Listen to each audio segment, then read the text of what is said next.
I've had my share of, it was just a dark area, but it made me who I am today. It made me a fighter. It made me to don't settle. Be grateful. I wake up every day and I'm grateful for what I have. I look at my house and I'm grateful.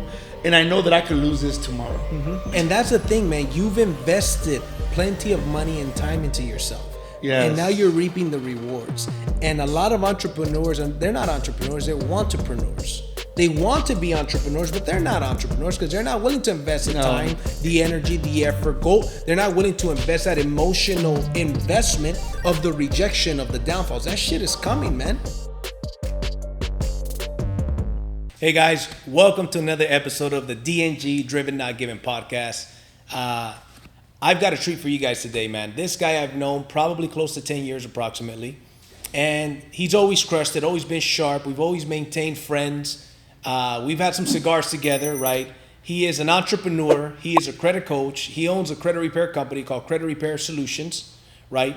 He's also an author. This is one of the sharpest dudes that you're going to meet, okay? Drives a nice-ass car as well. Matter of fact, he's matching his car today. And so with us, we got my friend Rolando, Castro. How you doing, brother? I'm doing great, brother. Awesome. It's a pleasure to be here. Thank you. Man. It's a rental. Don't worry. Is that right? He said, bring your car. I said, man, I don't want to bring my Honda. I got to go ahead and rent a car. But no, I'm just kidding. You must have had some hookups because I told you late last night. I know, right? Yeah. So it's sometimes you wish it's a rental, but no. That's right. It takes a lot of gas. I can imagine, bro. Yeah, that's when you're pumping gas. You're like, I just pumped gas 4 days ago. Damn. Yeah. Wish it was a rental. It's a gas guzzler, huh? It is. Big time. I know. The good thing is, do you work at home a lot these days? I do. I spend 99% of the time at home. I haven't gone to the office. I don't know if this is a bad thing in maybe more than a year. Wow. So I just do everything over the phone. I have a great team at the office. And I got a great manager that pretty much runs everything smoothly. But it took me 11 years to get there. Wow. Before I wouldn't miss a day.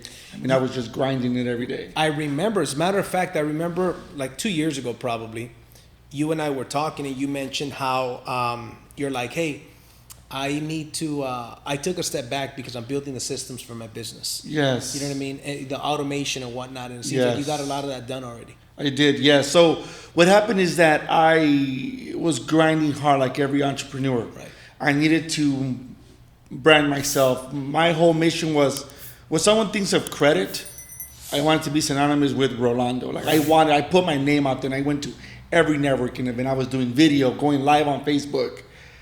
But I was selling a great hamburger, right? Oh, this guy must sell a great hamburger. But once you bit into it, it was like, it's not cooked right. Right. Something's missing. It wasn't served on time. What I mean by that is that my systems, my places weren't in place. Right. It's like the book Good to Great. Right. You had the right people, but you didn't have them in the right seats. Yes. So I noticed that as business kept growing, the people I work with, it was a revolving door. They would come in one door and leave because the service wasn't there. Right. Something was missing. So I said, what's the point of me marketing, grinding out there and going to every event? I have to meet somebody new every single time. But in 2 months, 3-4 months, they're gone because they don't like my service. That's right. So that's when I realized, I need to take a step back. So I literally completely just became a ghost. I really unplugged myself. 90% of what I used to do, I stopped doing it.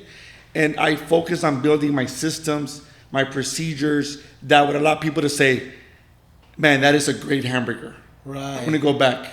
Kind of like, so you're building like a system like McDonald's, right? Yes. Not just a hamburger place. place. That movie McDonald's, I mean, I watch it maybe once a month because it's just inspirational to see that systems, people say work smart, but don't really say what that means. And what that means is you got to build systems, build a team. Yes. You know what I mean? Yes. And for me, that was key. It allowed me now to work from home. They say people fail, systems don't, right? Exactly. Matter of fact, system is an acronym. Save yourself some time, energy, and money. Oh, wow. I didn't know that one. Great. Yeah. So that's awesome. Somebody came up with that acronym. It makes a lot of sense. It makes perfect sense. Yeah. If you walk into a McDonald's, right? It's the same experience anywhere in the world. You walk in, you got the cash register.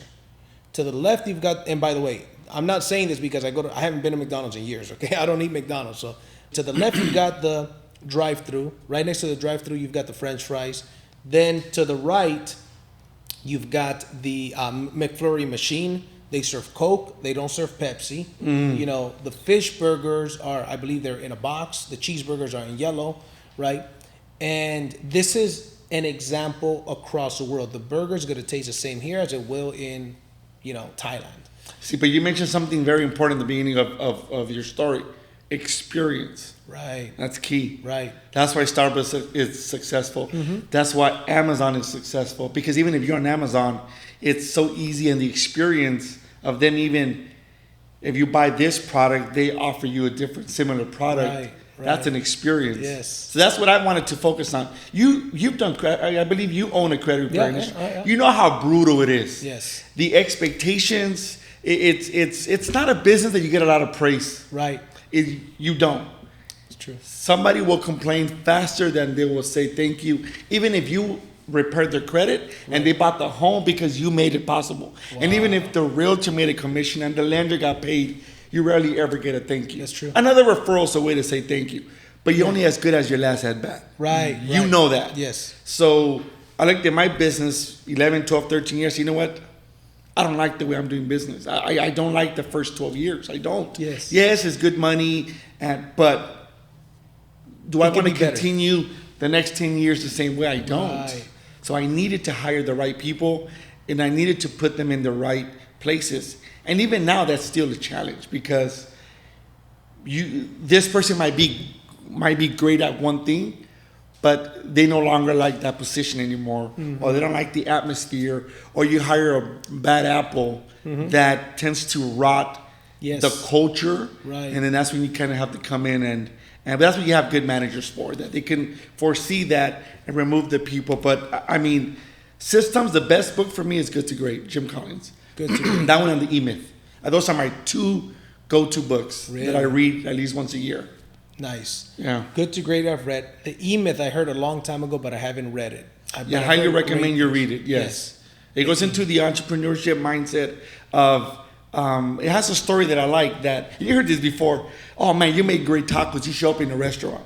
You heard this. Maybe we said it to a friend, a cousin, and they're like, I should open a restaurant. Right. Like, I do make good tacos. And that person opens a restaurant, and he's making tacos. And he opened a restaurant because he loves to cook tacos. Right. But then it can become overwhelming, because now he has to cashier. Now he has to do payroll. Now he has to worry about getting vendors. How do I minimize my cost and maximize my profit? Now he's wearing 8-10 hats. Yes. And the passion for tacos is not there no more. Right. He doesn't like doing tacos anymore. Right. One, because he has no business experience. He's not an entrepreneur. You can't teach it. I think it's something that's within you to become that you're an entrepreneur. And what happens to the business? It shuts down. Right. And he no longer has a passion for tacos. That makes sense. You know what I mean? It makes complete sense. You know, for example, we were talking about before we started shooting about this podcast, right? And I said, if I had to do the editing and all the other stuff behind the scenes, it's no way. No. You know, I would now, with my experience, I wouldn't even take on that task. But you know, we've got the crew that helps me. I come here, we schedule the appointments, and we shoot. Right? There's a system in place. Right? Jay goes out there and shoots, does all the editing, him and his team, and they get everything done and delivered. But that's not my forte. So one of the things that I learned about successful entrepreneurs is that they learn to delegate. Yes. And that's what you've done with your business. You've delegated. You took a step back, created the systems, put the right players in the right seats, delegated that stuff. That's why 99% of the time you work from home. And that's a good thing, bro. If the pandemic's taught us anything, is that you've got to be able to adjust, right? And most people, they don't have, you know, I was interviewing my buddy Mo, shout out to Mo Rock. He said adjustability IQ, emotional IQ, and a couple things he said, but also AQ, adjustability intelligence, right? Which is being able to, as you said, being able to adjust. We have to be able to build a business that we could work from home, right? Yes. That's what you've done. I 90% of my time I'm at home. The only reason why I go 10% of my time to the office is simply because I just get more done there, and I like a different environment. Right? And you need to get away. I mean, being at home all day, don't get me wrong, with your kids and whatnot, it could be overwhelming to some point. You need to go out and get some fresh air. Nothing's wrong with that. Yeah, exactly, right? Yeah. And so my mindset now is like not only to be able to work from home, but I could work my business from any part of the world, right? Okay. It'll certainly help to be in a similar time zone. Like Asia would make it a little bit tougher, right, because of the time zone. But even that, I've got a couple of businesses, even the podcast. I could shoot the podcast via Zoom with you. You know what I'm saying? And Jay could be out here, so we could do it that way. So out of the business that I have, every single one I could work from home, right? And I've got people that delegate. So what are some of the things that you did when you realized that you have to change, that you have to put the systems in place? What is it that you did, Rolando? A couple specifics, right? Not the whole thing, but what are some of the things that you focus on changing in order to get your business to where it's at now? So I had I was blessed by meeting a good mentor of mine. His name is Charlie Lowe. I had a lot of mentors. One of my great mentors is Gary Chomiak. I got with him every week. He was my coach at some point. But I met Charlie Lowe, who works for the Small Business Development Center, SBDC in Long Beach. I met him.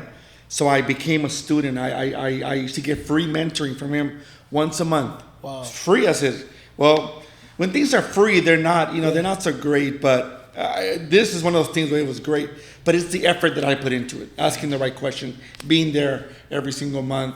And I built a great relationship with him and other individuals that they have a program that I believe Warren Buffett dumped $500 million into this program called the Goldman Sachs 10,000 Small Business Program, where that grant was to help 10,000 small business, give the leaders, the owners, you had to meet a criteria. I think you had to make $250,000 or more. Mm-hmm. You had to be in business for 2+ years. So I finally made it, and it's one of the best things in my life because it was 5 months of coaching. I would go to class for 8 hours once a week. And it wasn't only the 8 hours, it was 30 something more other entrepreneurs there, different industries, and just knowing their challenges, what they had to go through. Right. And it was 9 modules. It was taught by one of the #1 business school in the United States, which is Babson College. And out of the 8 modules, I love marketing. I'm a marketer. But the one that got to me the most was systems. Yeah. I said, you have to swallow the pill. You have to really move your ego, because ego is not your amigo. Right. And you have to say, you know what? Look in the mirror and say, you know what? My systems are not where I need to be. Right. My business is not where I need to be. It could become better. Mm-hmm. Swallowing that pill, moving your ego aside, is very difficult for a lot of people to do. Yeah. So that's number one. I had to swallow the pill. Because you're living a lifestyle, you're spending money. You could go with the boys, go to smoke a cigar and feel like you're the king. But in reality, your business is bleeding little by little. Yes. So going to that school was for me an advantage because it taught me step by step on how to do things. And given that I already had read the Good to Great, which they use a lot of examples, and then the E-Myth, and then the E-Myth Revisited, which is the second book to the first one. For me, it was just simple and it was easy. It was just like natural to me to be able to look at my business. I remember if you would have walked into my office back then, I had the systems in my wall, but they were empty. And my girlfriend Shannon, who I think you know, he used to work in my office, he'd be like, why is that empty? Well, it's there, but it's in here. Mm-hmm. It's in here. Mm-hmm. And I would do a little bit at a time. Today I'm going to devote to do 1 sheet. And next thing I know is I have a company manual, and I have a cheat sheet, and I have a step-by-step to where our kids could read it and say, okay, I could do that. Yes. I simplified it. I hate to use this word, but I dumbed it down. Right. To where if this person no longer wants to work with me or whatever the case may be, I could fill in his or her seat, and they could pick up right where they left off. Yes. So I simplified the systems and understanding who your target market is, who your customers, what are their needs. Why would they buy from you? Why wouldn't they buy from you? Those things help you understand how you cater to the customer and how do you make it a good experience for them. Nice. Yeah. I love it. You know, sometimes you have to take 1 step back to take 2 steps forward. Yes. And I believe that that's what you did with your business. You took a couple, because I saw that you were like on Instagram, on Facebook, promoting, boom, boom, boom. Then all of a sudden, gone. Became a ghost. You became a ghost. Mm-hmm. Then, I stopped by your office once we started talking, and then that's when you shared with me, I'm taking a step back, I'm putting my systems in place, and you have moved offices, and now I see the difference, bro. Now you've got that automated system going. You work out of your home. You're with your beautiful family, and your business, I'm sure, is doing better now than it was then. Yes, when the pandemic hit, we transitioned from in-person appointments to over the phone, and for everyone, it was a smooth transition. And I mean, for a lot of people, it was bad. Yeah. But for us, I had my best year last year. Yep. Than any year I ever had, and me, I'm so modest. I was just like, well, the government's giving away money, but it was because of the systems that we had in place. Yes, yes. But I give a lot of credit to my team. Right. Yeah, when we win is them. When we lose, it's yeah. me. That's how it is as a leader. Yeah. A leader eats last, and a leader.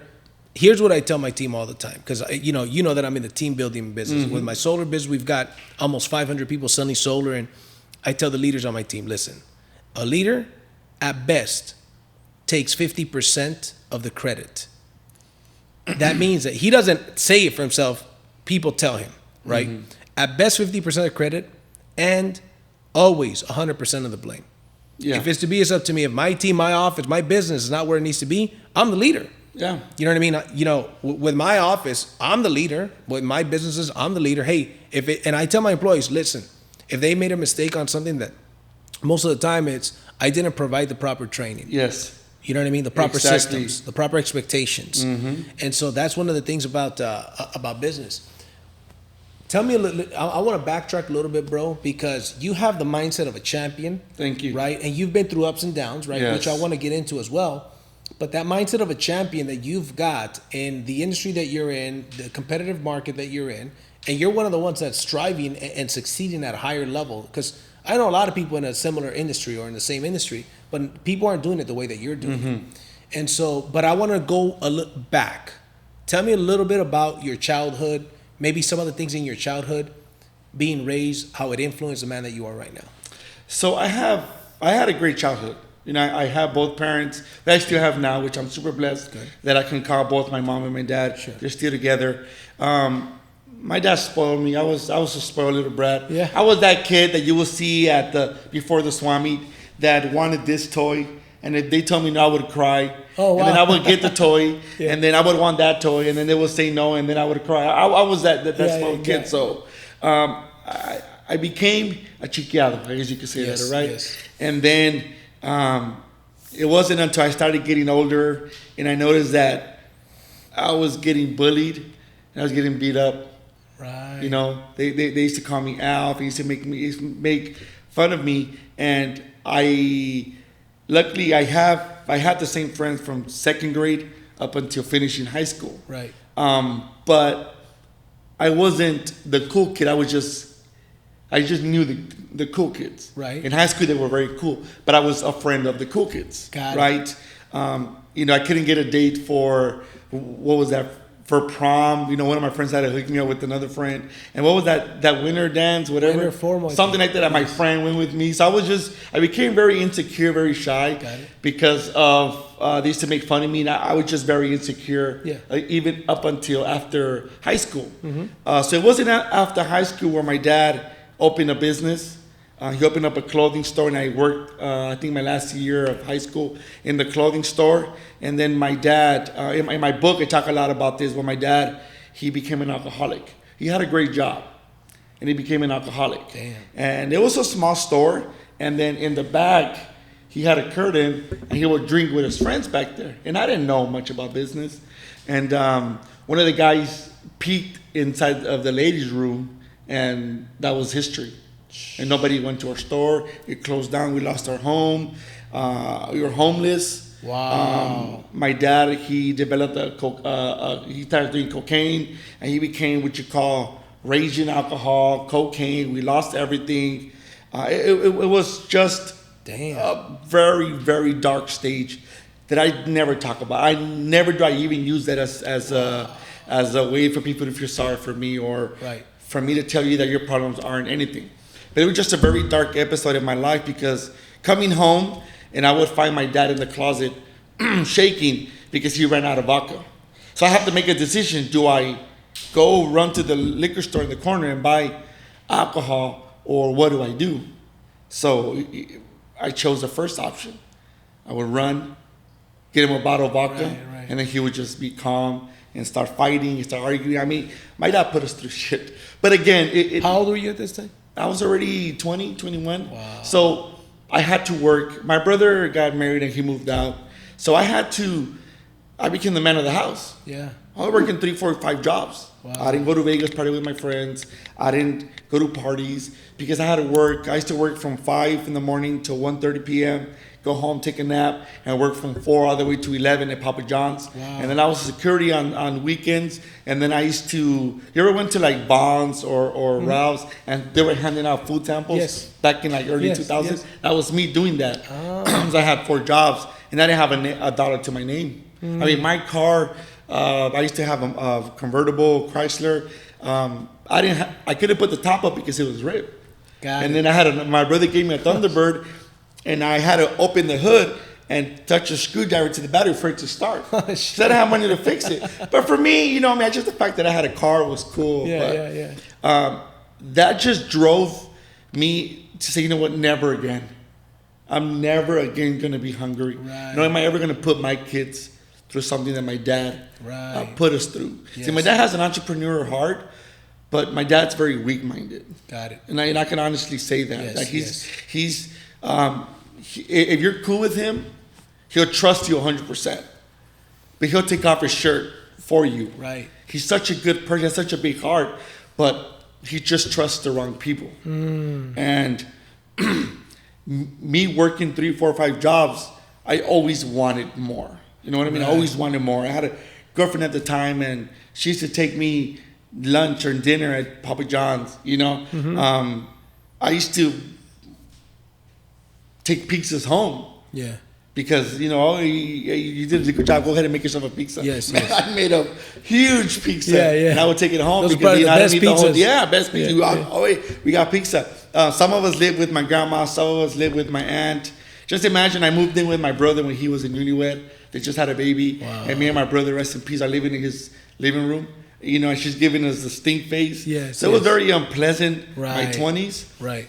That drove me into my 30s to say, you know what, I got to build a business. Yes. And I'll be 40 next week. And the next 40 years is like, now I'm going to do it for my kids. That's awesome, bro. For Happy my early kids. birthday, by the way. Thank you. Yeah, man. Thank you. So you got into the credit repair biz. So let me backtrack a little bit. Your childhood was nice. Yes, I had a right? great childhood. Yeah. But then your early adulthood, that's when your dad started having these problems. Yes. Got it. Yeah. Well, at least it happened when you were older, right? Because if that shit would have been the case when you were a kid, that would have sucked. Big Yeah, but my dad was such a great dad that even now, not once do I ever have any remorse, any anger. That's good, man. No, I see my dad and I can't wait to see him. Give him a hug. That give him a speaks to kiss. your character, though, because some people would have the victim mindset, like, "Oh no, you made my life hell for these, years because of your problems," and you don't hold that resentment towards them, which speaks to you and your mindset. See, I know, because we're friends. You have that winner's mindset. Not every. What I tell people all the time is, having a weak mindset, you could have all the skills in the world. If you don't have a good mindset, you're not, especially in entrepreneurship, you're not going to be successful. In sales, you're not going to be successful. In life, because having the mindset is a firm foundation. If somebody could be a great salesperson, could have the gift of gab, could even be hardworking, but if their mindset is weak when shit gets hard, they're going to crumble. That's I like can't forgive. Yes. Oh, right. That's another thing. You have to learn how to forgive Yes. because people are going to fuck you over. Yes. It's going to happen. And sometimes it's your family, Right. Very and often. The family, when they say things, it hurts the most. Yes. And, I had my cup of that. And what my dad put us through, it was hell. But I don't want to say I'm glad he did it, but I'm glad life turned out that way because it made me Happened who I for a am today. reason. Yeah. I have those battle scars that I just keep to myself, and I will never allow that to say me I'm a victim of that. No, Right. life happens. You said something key about sometimes even your family is going to backstab you. And it's true. Not only will your family sometimes hurt you, but they won't believe in you and they won't support you when you start your business. Right. Or even not a business. Let's say you become a real estate agent or whatever. I remember having My best friend, rest in peace. I love him and his family. I used to be a real estate agent many years ago. He looked at me like we're equals. And so his parents, I remember, ended up buying a house. And this dude didn't talk to me for months. It was weird. Later on, I realized he didn't talk to me for months because his parents bought a house from somebody else. I considered them family. Till this day, I consider his family, by the way. I don't have resentment in my heart. But I realized early on, shit. And you know what, though? Part of it was probably because of me. They probably didn't see me as that professional. See, I didn't see it that way then. But now I see it this way now. So I would give the advice, and I would like your opinion on it. Did you have, when you started your business, family members, right, or close friends that didn't support you when you started your business? Of course. And again, it had to do with maybe us being immature and us being, I got my own business. Yes. I mean, I don't remember because it was a long time ago. But yeah, I didn't have my family to say, here's $1,000 or here's $5,000 or how can I help you build your business.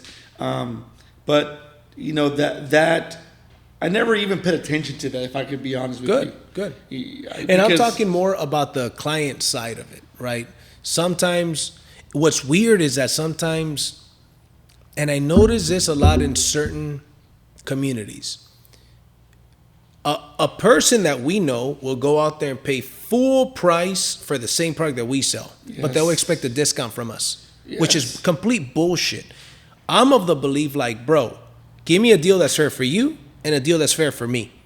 But I'm going to support you in your business. If I need what you've got, I'm not going to ask you for a discount. Especially if you just started the business. Shit, let me help you. Let me be one of these people that support you. But see, most people have a broke-ass mindset and stuff, and they want to take advantage of sometimes their own people, sometimes their own family and stuff. That's what's wrong with our culture. Yeah. If you look at other cultures, and you hear this all the time, but we keep saying it because it keeps happening. You look at the Jews, the Asians. Right. You know that the Asians, the ones that come that are here, put money aside. Yep. So that so and so can, when they come over. That's right. They got some money to give on their feet. We don't do that. We don't help each other out. We see somebody with a nice car and we're thinking, they think they're this or they're that. Yes. But they don't realize that, hey, this guy went through a lot to get that car. And yes, he's in debt, but hey, that's his debt. Right. Who cares? Right. You know, it's what they eat doesn't make me shit. So I don't really care. That's If right. he has a nice car, then guess what? If it's possible for him, it's possible for me. That's exactly now, right. do I have the audacity or move my ego and ask you, JC, how did you get this car? Can you teach me some of the skills that I need so that I could drive a car like yours? And you have a black one. I would want to get a white one. Right. Then we could start up a club of cars. And go have fun. Right. Or we could smoke cigars and park our cars in the front. That's right. And be like, you know what, damn, we're doing great things. But I'd rather throw salt. Yep. And hoping that something happens to you. That's right. That's just our culture. That's what's wrong with us. That's why it's very hard for us Hispanos, Latinos to really grow. It is harder because we do it alone. It's 100% true. We come from, and listen, I love my raza, and there's a lot of, this doesn't apply to everybody, but it certainly applies to a large majority of it because we grew up in the same environment where people are like, this fool thinks he's cool and stuff, or you know what, this and that. And I do see other cultures, and you're right, man. Sometimes they'll come and all of them live together, all save money. I got a family, a friend of mine who told me this. My family, what they did is they moved in together, a bunch of them. They worked their asses off. They saved money and put up a business for one of them. Then they did it again, put up a business for another one. Did it again. But a lot of the people that I know in my culture and in my family, hell no, they would do fuck that. Let me go first, or you know what? We don't even believe in life insurance. Come on. Right, exactly, right. That's another thing, right? They're not protected in that area, and I think that there's a lack of information that is out there. But nowadays there is a lot of information. There's a lot of Latinos now that are crushing it out there, that know how to build it, but we got to release that ego, that machismo that exists in that community, man. It sucks. Well, like I told you off the air, what you're doing is our culture needs people like you, JC. No, thanks. As I told you, do it like until you can't breathe anymore, because our culture, we need a voice. Right. We need someone that's doing it, that's positive, that has a winner's attitude, because all that is contagious. Right. And if you listen to it, even if you inspire one person, that person inspires another person because of your show. Right. That's what we need. You turn on all the radio and all of this is just negative stuff. Music, it's not. It doesn't uplift you. It doesn't give you the mindset to say, you know what? Wow, if these guys could do it, I could do it too. So what you're doing, we need more of this. Thanks, bro. So just go ahead and literally go ham. Yeah, no, that's what I'm doing, man. And I think it's people need to see people like you, like myself, right, like Jay, who we personify the teaching. Meaning, I'm not just like, oh, hey, I'm gonna coach you on some shit that I don't do. Yeah. I live it. I'm not talking about it. I'm being about it, right? So if you personify the teaching, people are gonna want the teaching, right? Because there's too many people out there that they say, hey, I'm a coach, and here's what I'm gonna do, and here's what I'm gonna teach you, but they're not doing that shit themselves. So we've got to go out there and lead by example. To me, it starts with every aspect of life, and we were talking about this earlier. We have to teach the younger generation, our kids, the mindset of a winner. We were talking about raising kids, right? And right, the way that I raised my son, and I want to stop you there. I want to let your audience know that you are the epitome of what a great father is, Jason. Thank you, bro. I mean, if you do something right, yeah, you are raising. You have no idea what you're raising. This kid is gonna take over the world. Thanks. I see it and I love it. And guys, I mean, if any one of your viewers and listeners has kids and wants to improve the relationship with their kids, they need to follow you for that. Thanks, bro. Because I literally commend you with what you're doing with Max, and then now with Alexander the Great. Yeah, thanks. Fucking incredible. Thank you, bro. That's probably the best compliment that I could get. And I always tell you that. You do, and I thank you, because I see it, and I'm like, man, that's badass. I get goosebumps because that's aside from my relationship with my creator, that's it. My taking care of my wife and my children. Now we have another son, Alexander, on the way next month. Congratulations. And thank you, bro. Thank you. So that is one of the things that I don't see enough of, not only in the Latino culture, but in almost everyone, but especially in minorities, bro. The majority of minorities are raised without a father figure. And here's the thing, though, man. I saw a funny-ass video the other day. This guy, he puts people on blast. He was interviewing these women that were talking about, oh, man, I need a man that makes this amount of money, and I need a man that this, or I don't need a man, and blah, blah, blah. And they complain about men. And it's like, wait a minute, who taught you how to think like this? And the woman said, my mom. And she says, do you think that women like your mom raised the men that you're complaining about right now? She says, yes. People like, well, I guess so, yeah. I was like, he says, what do you bring to the table?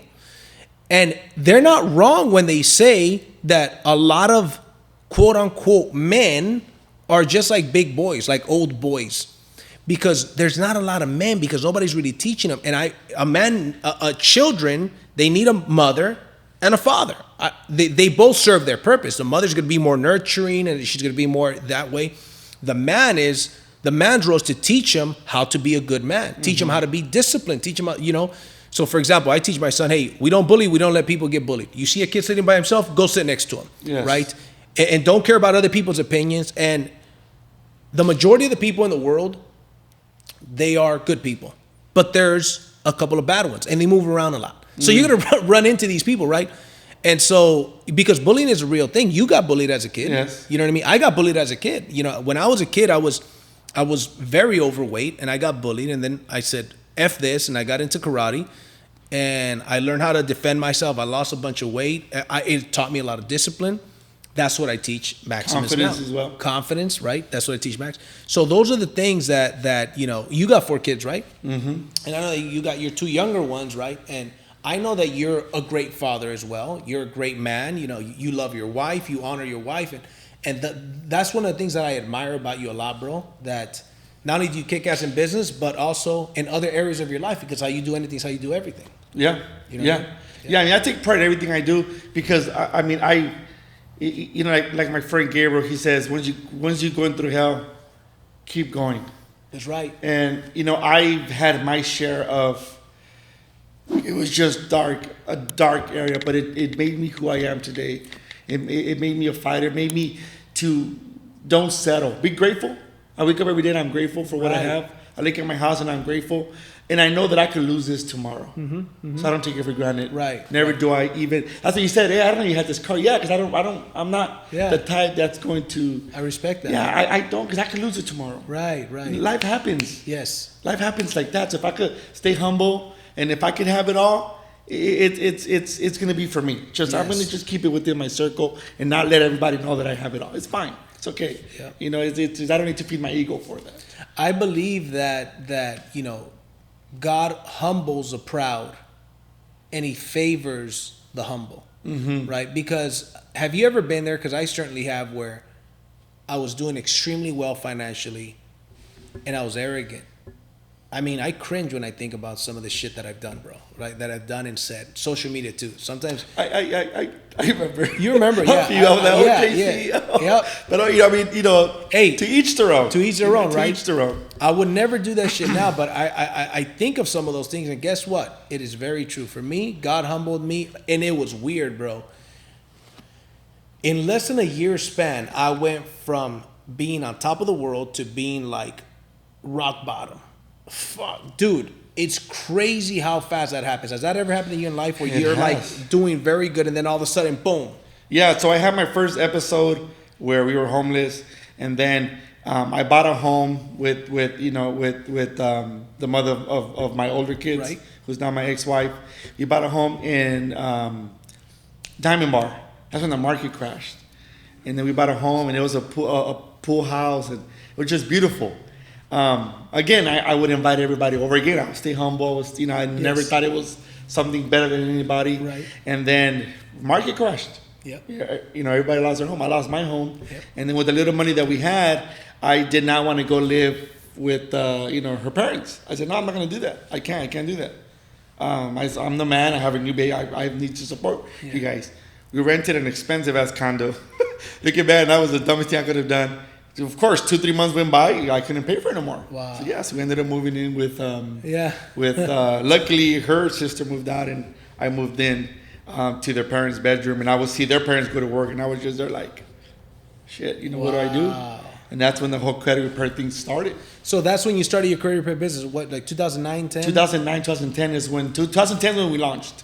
Got but it. 09, so I knew a guy that did credit repair. He would give me $50 for a referral. Yeah. So I was at a family party that I guess I had mentioned it to a family member that this person did credit repair. And I was broke. I remember crying to my mom because I didn't have money for gas. Yeah. Literally, that was maybe the lowest point of my life. Wow. Me crying to my mom. She said, "Here, mijo, here's $40." Wow. And I think this person charged like $500. She said, "Oh, I'm ready. I have the money already." I said, I did credit repair, and I had no idea how to do credit repair. I love it. So she gave me the $500, and I remember I went to Barnes and Nobles, and I bought a book on how to do credit repair. Really? And I was very careful about turning each page, because my intention was I need my $20 back. Yes. So I went and I took notes, made copies, and within 2 days, I returned the book, got my money back. Luckily, this person worked at Kaiser, and oh my gosh, she referred everyone. Really? I mean, within like 2 months, we probably had like 50 referrals. No way. And I'm like, oh shit, I went from being broke to like having $5,000 in the bank. Wow, this feels great. And that's how the whole credit repair thing started. So it was by accident. Tony Robbins says your biggest resource is your resourcefulness. And that's one of the most overused quotes that I use. There's a couple quotes that I use over and over, but it's because I need to drive the point, and it applies to what we're talking about. You didn't have the resource at that moment on how to do credit repair. You had no idea what even credit repair was. But you did have resourcefulness. Yes. You say, shit, I could do this. It reminds me of my buddy Omar. Shout out to my buddy Omar. He does my jcrangel.com website and a couple of websites, and my Bulletproof Mindset course. He did it for me. Nice. So Omar told me the similar story. He says, somebody told me, hey, Omar, do you do websites? And he thought to himself, no, but my mouth said, yes. Cool, how much? And he said, I had no idea how much to charge, JC, so I just said a number. I forgot the number he said. Maybe $1,500, I don't know at the time. He gives out a number, the guy says, yeah, how do you do it? He said, well, I'll take half to start and then half when I deliver. Cool. He said, how much time do you need? He says, give me 2 weeks to deliver that website. Wow. He says, bro, I didn't have Wi-Fi in my house. He says, I went to the McDonald's over there in downtown LA because they had Wi-Fi. And I figured I'm going to take 1 week with their Wi-Fi to learn how to do a website online. YouTube and another videos and all week that to do shit. it. And another week to do it. And He says, and I delivered in 2 weeks. Badass. Bro, that's the kind of badass shit right that I'm there. talking about. Now You see? Now he has a very successful business, high clientele. He does big time websites, virtual interactive training systems for people.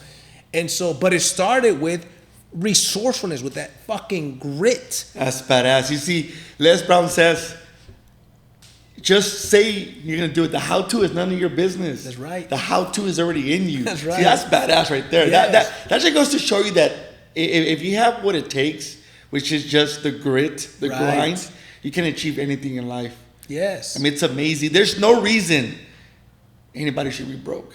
No. Literally, no reason why you can't take your kids to Disneyland. Right. Or you can't buy them deck them out in new clothes Yes. when there's a new school year. There's Right. absolutely no reason when there's, even right now in this day and age, there's so many ways. You know that that I just read this the other day and it blew my mind. This little kid, he must be 8 or 9, that my kids watch him on YouTube. 28 million a year. Ryan? Ryan. Yes. Doing videos, 28 million. I'm like, wow. That's nuts, bro. That I is know. insane. And that's, I mean, Hey, good for them. Shout out to him, man. And sometimes it's some of these kids. Look at the Paul brothers. I just did a podcast episode a couple weeks ago. I love what they're doing. Yeah, they're smart. I love what they're doing. I think it's fucking genius. It's a niche, right? Because shit burns out for a while. Then they found a boxing niche by accident. These dudes found that niche by accident. They got called out by a UK YouTuber. They said, "Fine, we'll fight you." Then they turned out they sold a bunch of pay-per-views. They say, "Hey, we got something here." And these boys are athletes. They're young guys. They used to both wrestle. They're great athletes, but they also have discipline because they train. Especially Jake Paul. He trains. Look, I'll be honest. I wasn't giving Jake Paul any credit till after the Ben Askren fight. I was thinking, man, but no, that kid is putting in hard ass work. Not only in the boxing gym, but also with that new niche. He's got a nice niche. They're making millions, man. But the thing is that most people, they don't even have the mindset to start looking. Hey, let me just look. You got to ask the questions. Hey, man, instead of saying, oh, I can't afford it, why don't you start asking yourself, how can I afford it? Yeah. Right? Because when you say I can't afford it, something in your subconscious mind stops. Boom, I can't afford it. Boom, okay. But instead, how can I afford it? Your mind, when you're not even thinking about it, your mind is thinking about it. Your mind is working. Then all of a sudden, you might be asleep and wake up and you've got a damn idea because your subconscious mind never stops working and it's infinitely more powerful than your conscious mind. Yeah. But see, people don't ask the right questions. People make the wrong statements instead of asking the right questions. Yes. They go, oh, no, I can't afford it. Oh, that's too expensive. Bullshit, that's too expensive. You just can't afford it. Just because you can't afford it doesn't mean it's too expensive. Yeah, and if you can't afford it right now, it's okay. Yeah. Give yourself a goal. Right. But instead, how can I afford it? Let me learn from people like Rolando. Let me learn from people like Jay, like JC, like these other people, like these other podcasts. And so, but they don't, like I love that you said that story because you had the resourcefulness. So you took the money, you went to Barnes & Noble, you bought a book, you returned it, right? And I can appreciate that because you needed the money. You did what you had to do. You worked with the policy. I needed to buy diapers. Yes. My kid, he couldn't take, unfortunately, she couldn't breastfeed. And unfortunately, my son, he couldn't take the normal formula.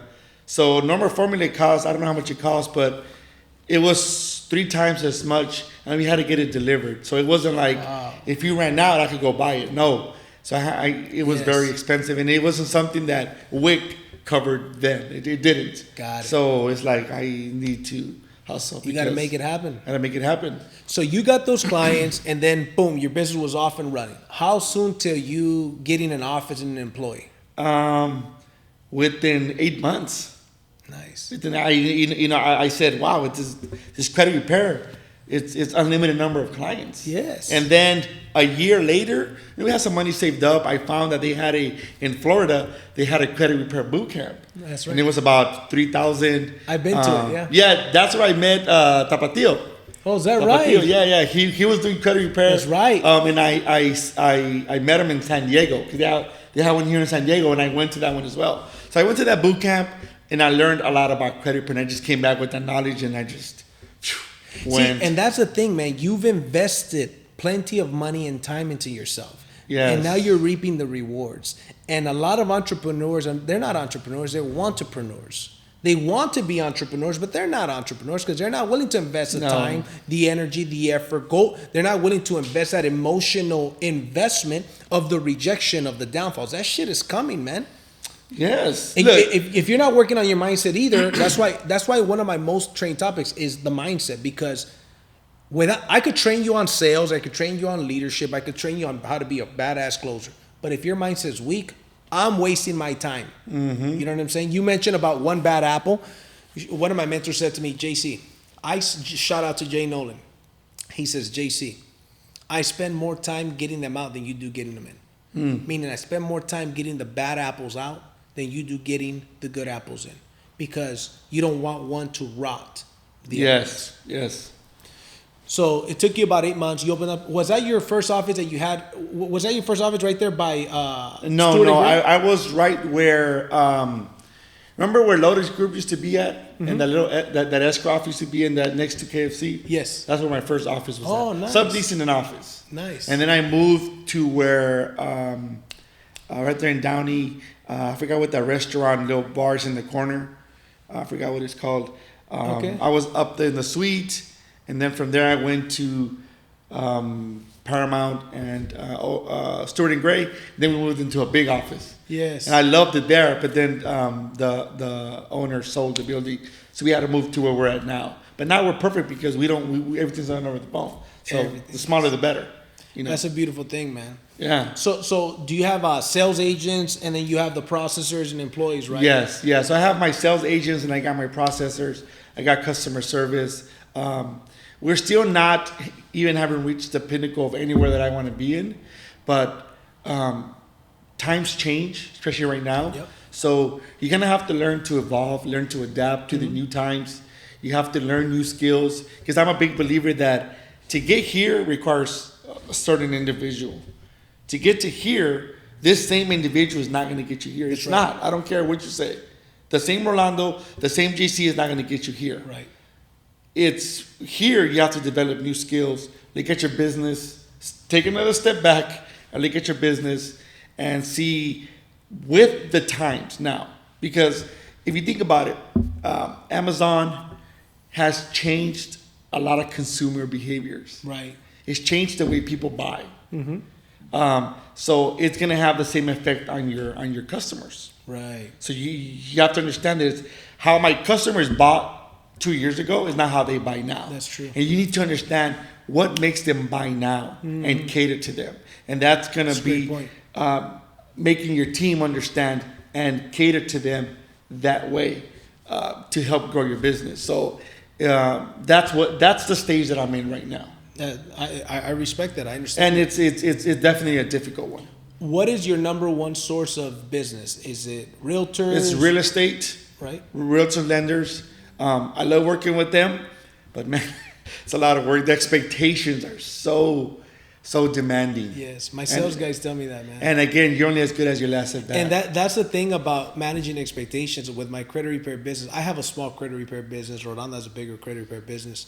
But the way that I do it is I've already delegated people that deal with that stress, because it would be too much for me to take on the stress from my other businesses and that one as well. That's my weakness, and I know that. I can't deal with stress. Right. I can't deal with customers complaining. My emotions get involved, and I need to be more, have that emotional intelligence when I deal with that. So for me, if I don't have to learn that, let me just delegate it to somebody who can. And that's what I did, because my emotions get involved. And I on purpose kept it a boutique business because it's a business. For me, my credit repair business helps my solar business. Yeah. People don't qualify, then we get them taken care of. Right? Course. Then we've got, the agents that get the sales agents that get the realtors that send us business, and we have, referral business. But I let them know I'm not the one that deals with these. Of course, there's stuff that I deal with, right?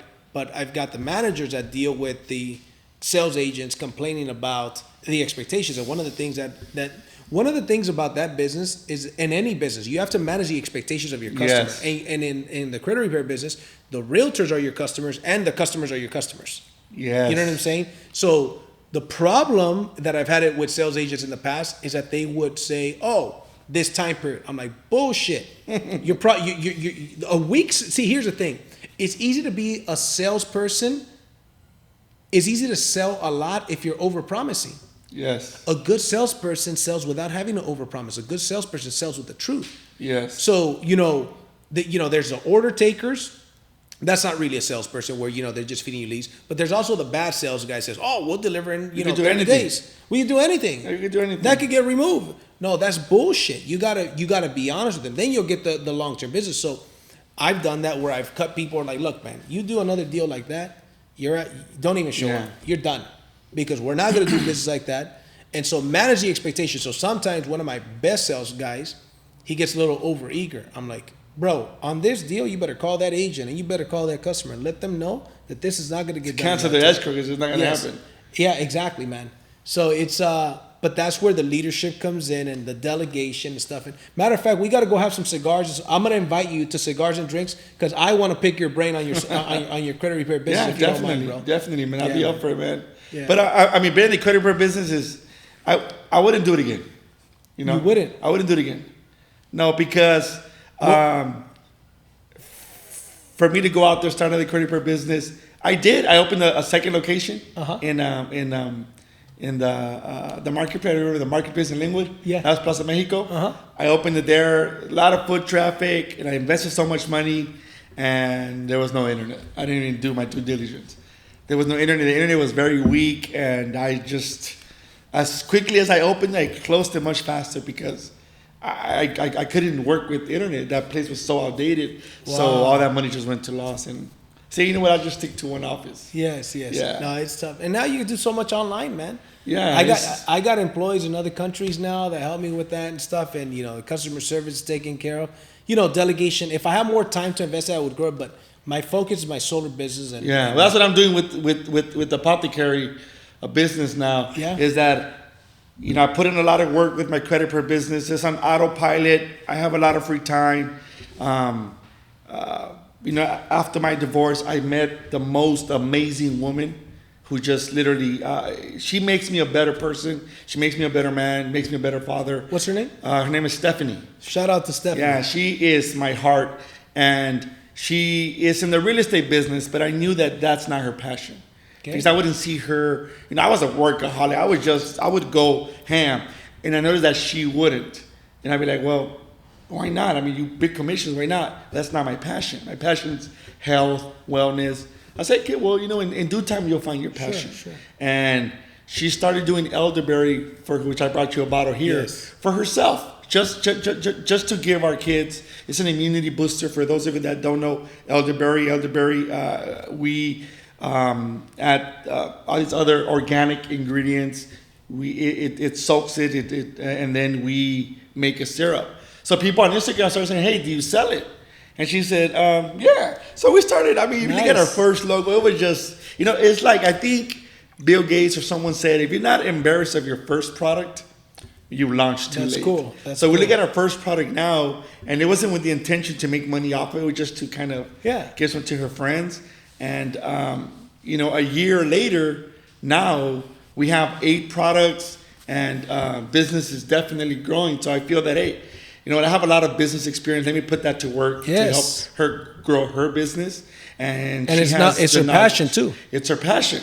She's not in it for the money. Right. I guess you could say that I am, but I'm in it for the challenge of saying, hey, I get to put my business knowledge into play into a different field. Yes. Because credit repair is great, but again, you don't get a lot of praises. And like Tony Robbins says, one of the 7 emotions that we look for is praise. Right. And I've been looking for that for so long for credit repair that I really don't get it. Yeah. I just think it's time for me to go into something where it's praise and it's looked at as, wow, this is amazing, because she gets praises all the time. Yeah. And I'm like that little dog that just wants to be pet me. I want to get a praise too. So I get the praise from her. That's good, man. Well, I'm excited to try this. So what other products do you guys have? So we sell that. It's elderberry. That's not to be consumed by any children under 1. Right. Because children can't take honey. Okay. So it's raw organic honey. But we do make the kids version, the infant version, that has maple syrup. Nice. A lot of great benefits, especially with what's going on right now. Yeah. And then we have sea moss. Sea moss comes from the Caribbeans. What it is it's a water plant, like an algae, that it's dried. It's purple, and it's dried to the color golden. And it has 92 out of the 102 minerals our body needs. Really? So we sell it in a we have the purple one, which it's in its original state, which is more potent. And then we have the gold sea moss that's just dried a little bit, still same benefits, but this one here, the purple one, is just much stronger. So we have the gold sea moss that we sell it already made in a jar, or you can do it yourself. And then you consume that. It's good for pregnancy women. Oh, nice. If we have an itch or a mosquito bite, we spray some of the water, and it takes it away good. Sea moss is one of Dr. Sebi. I don't know if you know who Dr. Sebi is. I'm a big fan. So he talked a lot about sea moss, elderberry, and then Stephanie now created tinctures. Because this one has to be refrigerated, so you have to go home and refrigerate it. Yes. I think it lasts about 30 days. The tincture doesn't have to be refrigerated. It's stored. She prepares it and stored for 6 weeks. Wow. So then we put it into little tinctures, and we have an alcohol-based, and we have I believe it's glycerin.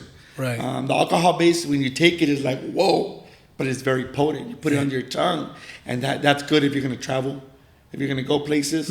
Like we went to Disney World, and shifting from the weather to Florida was just like, the humidity was just insane. But then what you don't know is you're walking to Disneyland, and you walk into one of the stores to go get a soda, whatever, and it's freezing cold. Yes. So both of our kids, all my kids got sick. Even my fiance got sick. But luckily we took the tinctures, and within 2 or 3 days, everybody was back normal. My kids had fevers. Gone. Nice. Yeah.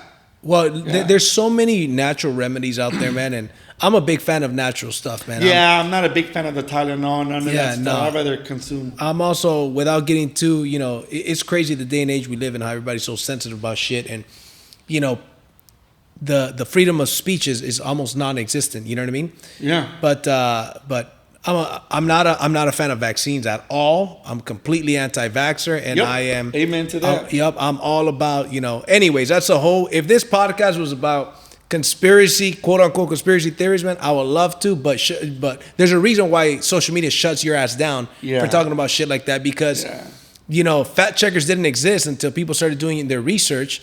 You know what I mean? And but anyways, that's another topic. One more question I got for you, brothers, is what advice would you give to a struggling entrepreneur or salesperson? It's a good question. Like I mentioned earlier, take a step back. If you have the funds available to go take some time, unplug yourself for a week, a month, go somewhere, rethink your business, or even if it's for a day, just really take a step back and ask yourself, why am I struggling? What new skills have I developed since my business started going down? Right. What did I do for it to go up? And what didn't I do, or what did I do for it to go down? That's right. Be real with yourself. Look at yourself and say, you know what did I stop doing? Yep. Did I stop networking? Did my ego get too big? Or whatever the case may be. Yep. Identify the factors that either cause you to have success and cause you to fail. And then start making changes, because again, times are changing. Yeah. We mammals have been here for millions of years. Why? Because they know how to adapt. They evolve. They know how to adapt to weather conditions. Yes. You know what I mean? Yes. And us as humans, sometimes entrepreneurs don't do that. We don't adapt. Right. Because our egos don't let us, or maybe we don't like reading. Listen to a podcast. Listen to people, which goes into my second part, is get yourself a good mentor. I believe in mentors. I believe in having someone that you can. The way I see mentors is like psychologists. I go with my mentors and I vent. Right. Oh, this is what I'm struggling with. This is the way that I feel. Because they have no emotional tie with you, that they're going to be honest with you. Like if you and I have a cigar and you're struggling, you tell me, oh, this is one of my business. I might not be as blunt as I want to be, because I don't want to hurt you. I don't want to lose your friendship. Or maybe I don't know you that well to be like, well, you need to stop posting dumb shit. Yeah. But a mentor will be real with you and will tell you, hey, this is the truth. That's true. And then you start making those changes. Makes it's not very. sense. It's what they say. It's not. easy, but it's simple. Yes, that's true. I love it. One of the things that I see about salespeople, they stop doing what they were doing from the beginning. They'll go get success. Let's say it's a solar guy, alarm guy, sales guy, credit guy, whatever, right? And what they started doing to make them hit a certain level of success is not the same stuff that they keep doing moving forward. So then their business plateaus or starts to decrease. It's like, bro, you got away from the fundamentals. They're also, as you mentioned, they don't grow. They don't adapt. And by grow, I mean adapting. Grow, encapsulates a lot of different things. And one of those things is adapting. That's what you did. You adapted with the times. You realize the way people are shopping nowadays is different. People are conditioned nowadays to shop a different way. So how can I, in this case you, adapt to people that way, the way that they're used to shopping? They're used to shop. Now they're shopping online a lot more than, they have been for a long time, but as time goes on, it's just more and more and more. So, no, but I love that, man. I appreciate that. Yeah. How can people reach out to you, bro? How can people connect with you? Sure. So on my email is creditrs@gmail. The word credit, like credit card, followed by R for Robert, S for Sam, at Gmail. And on Instagram, it's Rolando Castro. Love it. Simple. It's Rolando Castro. Love to connect with a lot of people. We could do this for 2-3 hours. I know. It'll keep going with tons. We're going to do it again, though. I would love to. Yes. And I would love let's to. revisit in the future. Yeah. We're going to shoot another one. I'm going to, I'll talk to you about some things outside the podcast. Yeah, and then if I could go for give it. a good shout out Yes. to my fiance's business. It's Scarlet Rose Organic on Instagram. We got these for sale. We have a lot of products that are going to boost your immune system, especially during these times. So this is for you. It's our present to you. I appreciate it, my brother. For sure. My man, appreciate you coming on the podcast, For sure. bro. Thank you for shared some inviting me. valuable information, man. And we're going to do it again, bro. You got it. Awesome, man. Thank you, guys. Hey, man. Hope you guys enjoyed this episode. I know that I did. There was a lot of value in this episode. And as always, connect with this guy. Follow him. He does a lot of cool stuff, a lot of informational stuff, a lot of funny videos as well. Really cool guy to follow. So make sure you follow Rolando. And with that being said, guys, I'll see you guys at the top or from the top. Take care.